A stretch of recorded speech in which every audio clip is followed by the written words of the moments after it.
Hello बच्चों, welcome to our channel personal tutor. मैं आपको पढ़ा रही थी चैप्टर नेचुरल रिसोर्सेज और ये है उस चैप्टर का पार्ट 2।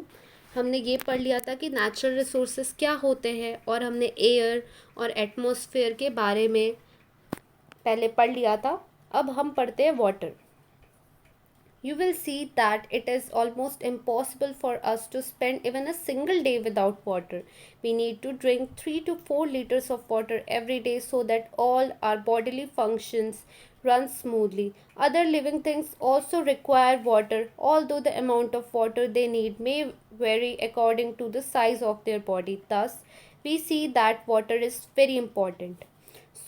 हम सब जानते हैं कि हम एक दिन भी वाटर के बिना नहीं गुजार सकते, क्योंकि वाटर हमारे बॉडी के हर फंक्शन के लिए इम्पोर्टेंट है। अगर बॉडी में वाटर नहीं होगा हम डिहाइड्रेट हो जाएंगे, हमारी तबीयत ख़राब हो जाएगी और किसी की डेथ भी हो सकती है। तो वाटर बहुत इम्पोर्टेंट होता है सारे लिविंग थिंग्स के लिए। लेकिन हर लिविंग थिंग में ये डिफ़र करता है कि उसे कितना वाटर चाहिए। ह्यूमंस को एक दिन में 3 से 4 लीटर वाटर चाहिए होता है for normal functioning of their body. ऐसे ही हर लिविंग थिंग में अलग अलग रिक्वायरमेंट होती है उनकी बॉडी साइज के हिसाब से।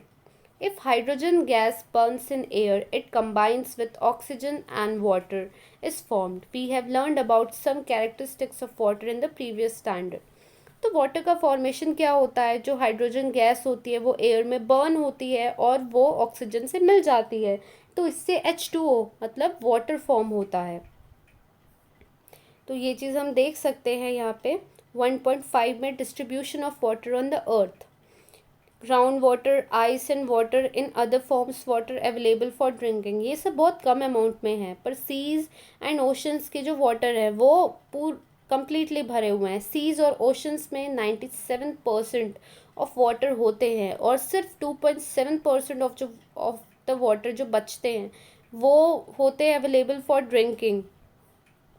In nature, water occurs in three states. Water does not have color, taste, or odor.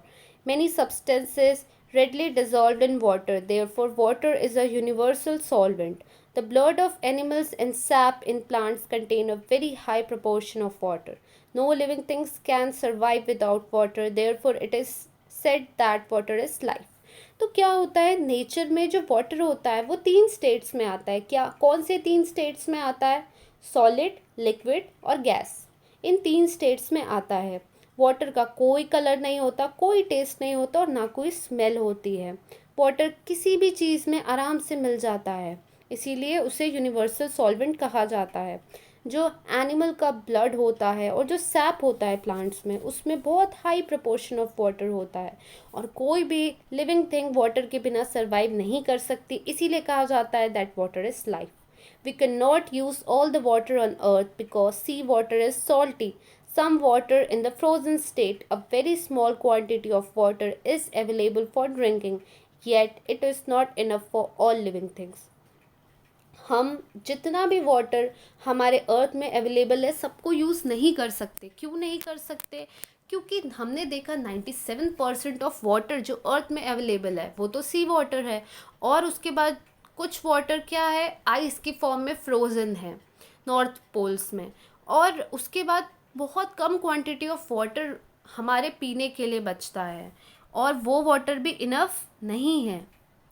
Do other living things use water like we do? We use water in large quantities. We have learned that water on the earth is regulated through the water cycle. The water vapor formed from ocean is the main source of water in water cycle. It gets converted into rain, creating fresh water sources on earth. तो क्या दूसरे living things भी water use करते हैं? इसका answer है हाँ। हम वाटर को बहुत लार्ज क्वांटिटी में यूज़ करते हैं। वाटर साइकिल से फॉर्म होता है। वाटर साइकिल क्या होती है कि जो लेक में, सी में, रिवर में वाटर वो इवापोरेट हो जाता है, फिर वो जाके क्लाउड बनता है, फिर रेनिंग होती है, उससे पानी आता है। इस तरीके से वाटर साइकिल चलता है और इसी में वाटर का फॉर्मेशन होता है। We get water from natural sources such as streams, rivers, ponds, springs, and lakes. Men also dig wells and bore wells to lift groundwater. Apart from this, man has also constructed bunds and dams of various sizes on rivers. Due to uncontrolled use of water for an increasing population, industry and farming, it is now in short supply. Water scarcity has become a serious problem. तो हमें water किन natural resources से मिलता है? Stream, river, pond, spring, lakes, इन सब से मिलता है. और लोग क्या करते हैं? कुआं भी खोदते हैं, बोरवेल भी खोदते हैं, इनसे भी ग्राउंड वाटर निकलता है. और आजकल तो लोगों ने बर्न्स और डैम्स भी बना लिए हैं. लेकिन क्योंकि हम वाटर को बहुत वेस्ट करते हैं और बहुत अनकंट्रोल्ड, मतलब कोई लिमिट नहीं है पानी को यूज़ करने की हमारी, जिस कारण से पॉपुलेशन क्योंकि बढ़ गया है, इंडस्ट्री बढ़ गई है, फार्मिंग बढ़ गई है, इसलिए पानी का सप्लाई कम हो गया, क्योंकि पानी धीरे धीरे ख़त्म होते जा रहा है. और वाटर स्कैरसिटी, पानी की कमी हमारे जो अर्थ है उसकी one of the biggest serious problem है. Land is seen in the form of stone, soil, big rocks.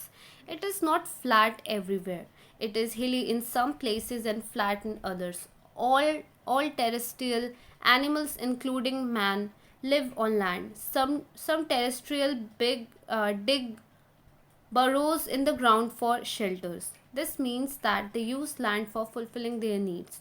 We also use land for farming and for building houses and roads. We make use of plants and animals in forests that grow on land.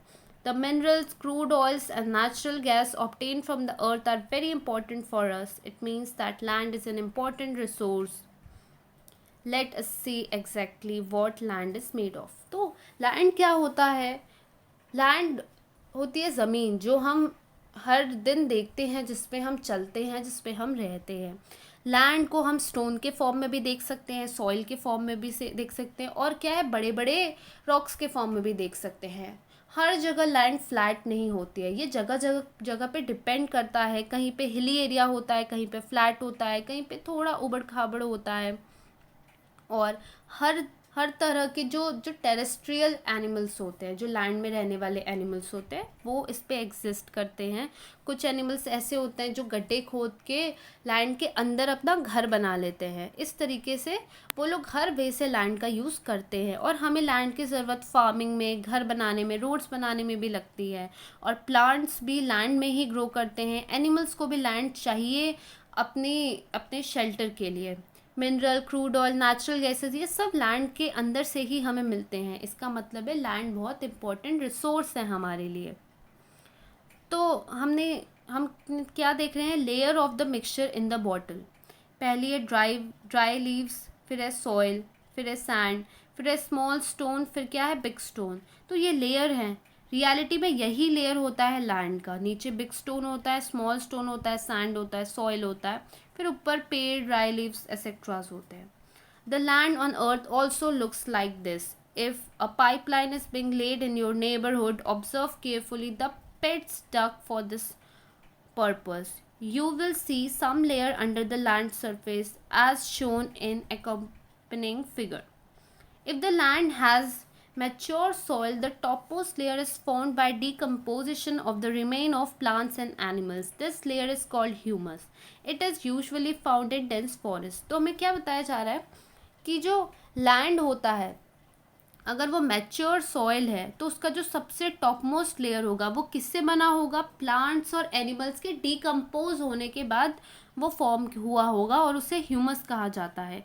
It is usually found in dense forest, और ये mainly घने जंगलों में ही मिलता है. The land below this is full of sand, soil, small stone, worms and insects.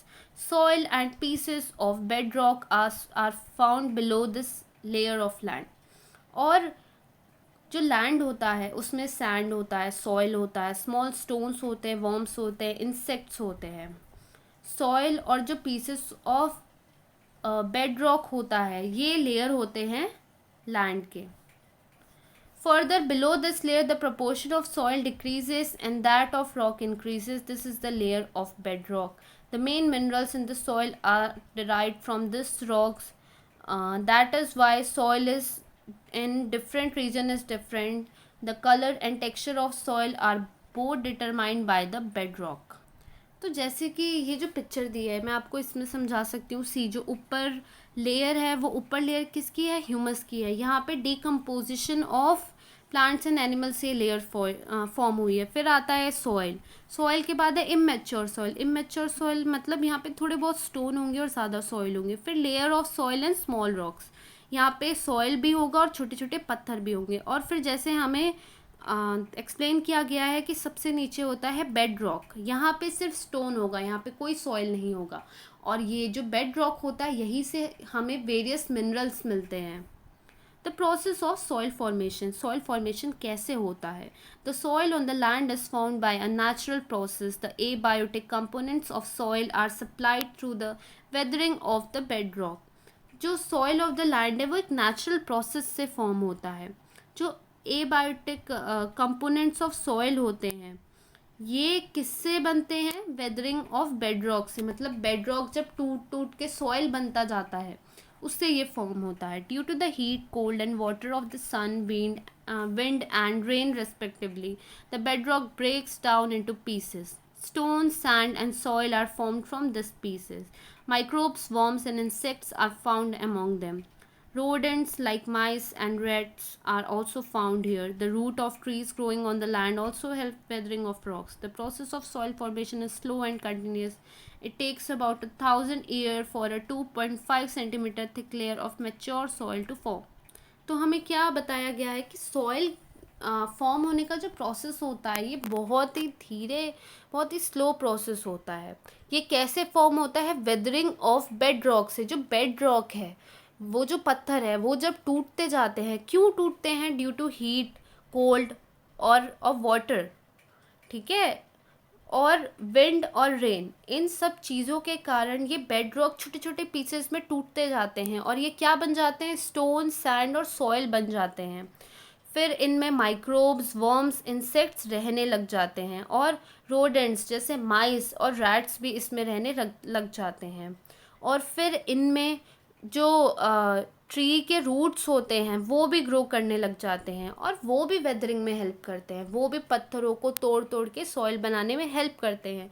तो इस तरीके से हर टाइम सॉइल फॉर्मेशन की जो प्रोसेस है वो कंटिन्यूस है और 1,000 ईयर में बस 2.5 centimetre thick layer of mature soil form होता है। ये प्रोसेस इतनी स्लो होती है। Thank you.